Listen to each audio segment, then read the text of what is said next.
चलिए दोस्तों, अब हम लोग क्वेश्चन नंबर 8 की तरफ बढ़ते हैं।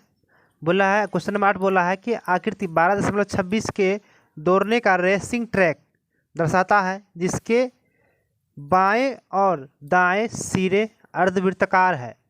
तो दोनों आंतरिक समांतर रेखा के बीच की दूरी 60 मीटर है तथा इनमें से प्रत्येक रेखाखंड की दूरी जो है कितना हमको दिया है 106 मीटर लंबा है। यदि पथ का चौड़ाई 10 मीटर है तो ज्ञात कीजिए। और हमको कुछ ज्ञात करना है, चलिए हमको चित्र को हम देखते हैं और समझते हैं। तो चित्र में बोला है कि देखिए, अब हमको दोनों रेखाखंड ये और रेखाखंड की दूरी कितना दिया हुआ है तो 60 दिया है। और ये आकृति क्या है, मेरा एक आयताकार है, तो आयत का आमने सामने क्या हो जाए भुजा बराबर होता है। अगर ये मेरा 160 है तो ये मेरा कितना हो जाएगा, ये भी मेरा 160 हो जाएगा।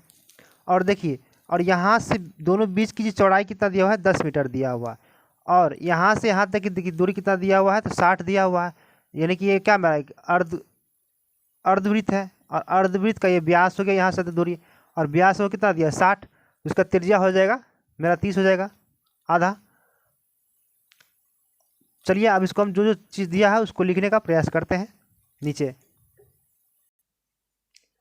चलिए दोस्तों, हमने लिखा है इसको कि दो रेखाओं के रेखाखंड के बीच की दूरी कितना दिया हुआ है 160, और पथ की दूरी कितना दिया हुआ है तो पथ की दूरी दिया हुआ हमको 10 मीटर। चलिए दोस्तों, अब क्वेश्चन नंबर 1 में कह रहा है कि पथ के आंतरिक किनारों के अनुदिश एक पूरा चक्कर लगाने का क्षेत्रफल। अब देखिए, पथ के जो अनुदिश ये चक्कर लगाएगा तो यहाँ से तो दूरी लगाएगा सी और डी, यानी कि सी डी की दूरी कितना हो जाएगा सी और डी। उसके बाद ये ई और एफ की दूरी चक्कर लगाएगा, यानी कि जोड़ ई एफ। और देखिए, इसका दूरी चक्कर लगाएगा इसके अनुदिश।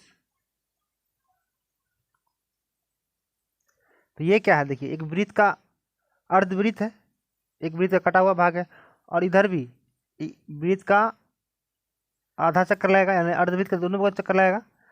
तो यानी कि अर्धवृत्त एक वृत्त का चक्कर लगाएगा। इसको हम लिख सकते हैं, सॉरी, ई एफ का दूरी ई एफ है ना, तो ई एफ जोड़ उसके बाद दो अर्धवृत्त का चक्कर लगाएगा, यानी कि 2 गुना अर्धवृत्त का दूरी।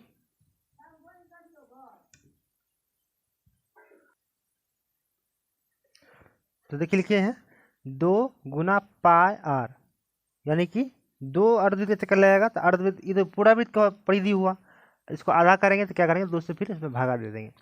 ठीक है, तो देखिए सी डी का दूरी, सी डी यहाँ से आता दूरी कितना है, देखिए 106 है चित्र में दिया हुआ है, यहाँ लिख देंगे 106 जोड़ उसके बाद ई एफ का दूरी कितना, ये भी 106 है तो 106 लिखेंगे जोड़। देखिए 2 से 2 कैंसिल हो गया, अब इसका मान रख देंगे 2 गुना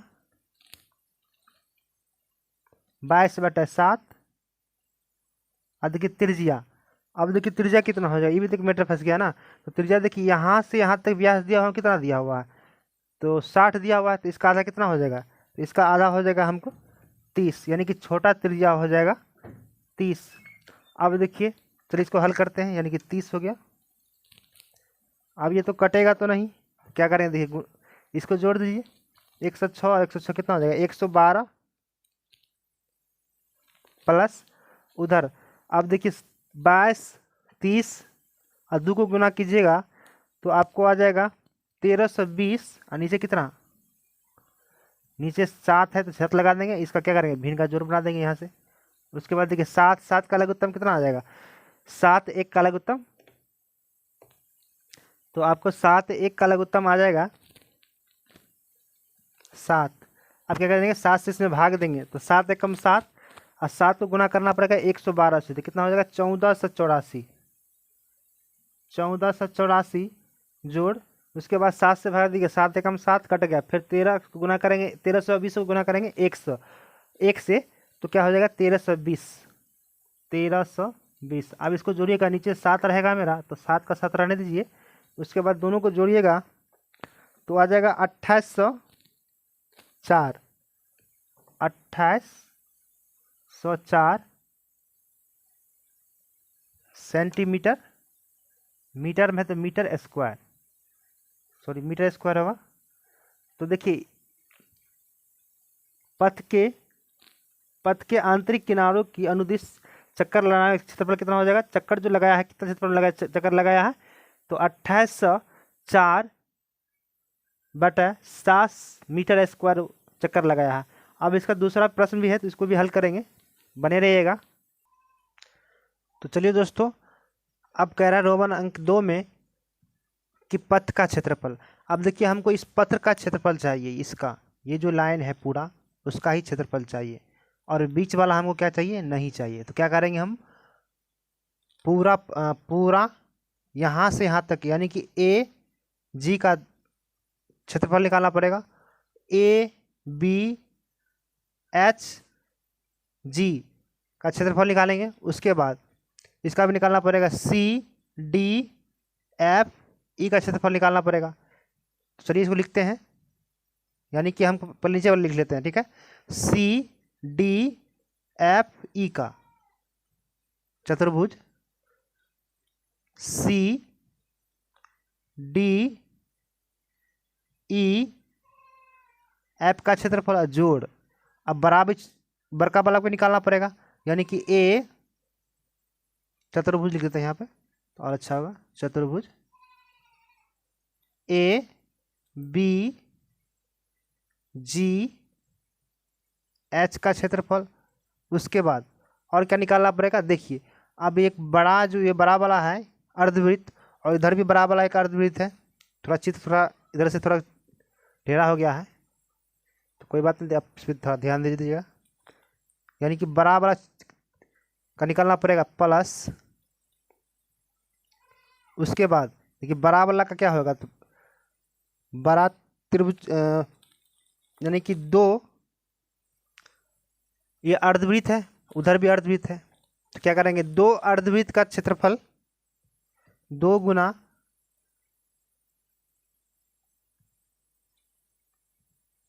बड़े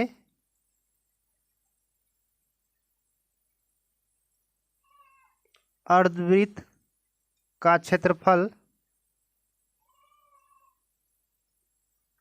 क्योंकि दोनों तरफ है। अब क्या करना पड़ेगा, देखिए इसमें तो छोटा भी है बड़े अर्धवृत्त के क्षेत्रफल में, तो क्या करेंगे छोटा को जब इसको हम घटाएंगे इस वाला भाग को, उजला वाला को, तो क्या तब न वही हमारा बचेगा बड़ा में से। तो चलिए यानी कि 2 छोटे अर्धवृत्त का क्षेत्रफल,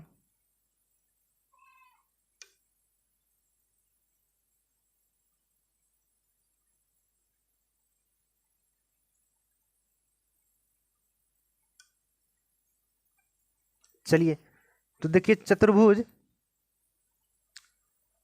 सी डी ई एफ का क्षेत्रफल क्या होगा, यानी कि चतुर्भुज किसी का आप लीजिएगा, एक आयते है, आयताकार है, तो यानी कि आयत का क्षेत्रफल बराबर क्या होता है, तो लंबाई गुना चौड़ाई, यानी कि एल गुना बी। अब देखिए इसका भी क्या होगा, बड़ा वाला का, तो उसका भी एल गुना बी, लंबाई गुना चौड़ाई प्लस 2 गुने। अब देखिए अर्धवृत्त, बड़े अर्धवृत्त का क्षेत्रफल यानी कि पाई आर बड़ा आर स्क्वायर और माइनस पाई छोटा आर स्क्वायर। बड़ा अर्धवृत्त तो क्या किए हैं, बड़ा से डिनोट किए हैं, और छोटा को क्या किए हैं, तो छोटा से डिनोट किए हैं। और अर्धवृत्त का क्षेत्रफल निकालना, आधा का क्या करेंगे, इसमें 2 से भाग देना पड़ेगा।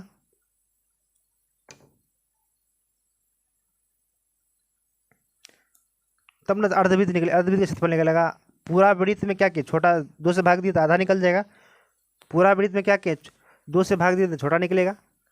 तो देखिए उसमें से क्या कॉमन आएगा, यानी कि लंबाई गुना चौड़ाई। देखिए लंबाई कितना है पूरा, तो लंबाई मेरा देखिए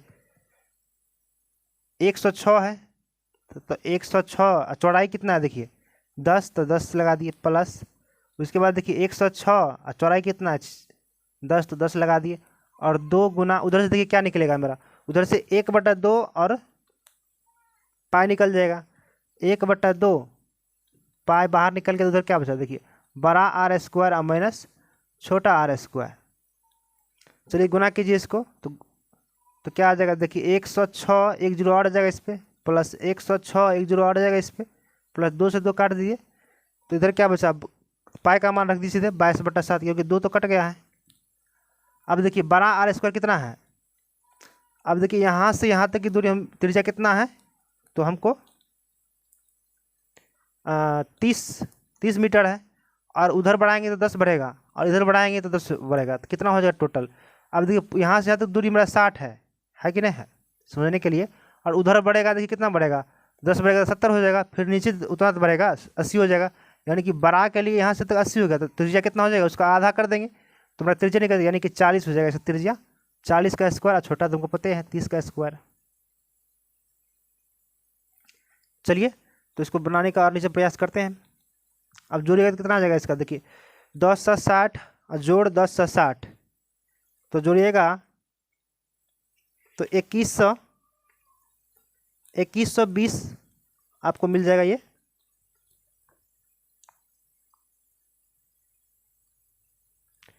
2120 और जोड़ चलिए 22/7 और गुने उधर का 40 का वर्ग कितना होगा 1600 और 30 का 900। अब उधर घटाना पड़ेगा, यानी 2120 जोड़ 22/7 गुने घटाइए तो कितना हो जाएगा 1600 में से मेरा 900 गया तो 700 बचेगा। और काट दे 7 एकम 7, 100 बार में ही कट जाएगा। अब इसको गुना देखिए 2120 और जोड़, अब इसको गुना कीजिएगा तो कितना हो जाएगा 2200 और जोड़िएगा तो कितना आ जाएगा जोड़ने के बाद देख लीजिए, तो जोड़ने के बाद आ जाएगा हमको 4320 सेंटीमीटर स्क्वायर। तो क्वेश्चन नंबर हम 8 भी देख लिए। अगर थोड़ा पसंद आए तो लाइक सब्सक्राइब और थोड़ा शेयर कीजिएगा। थैंक्स।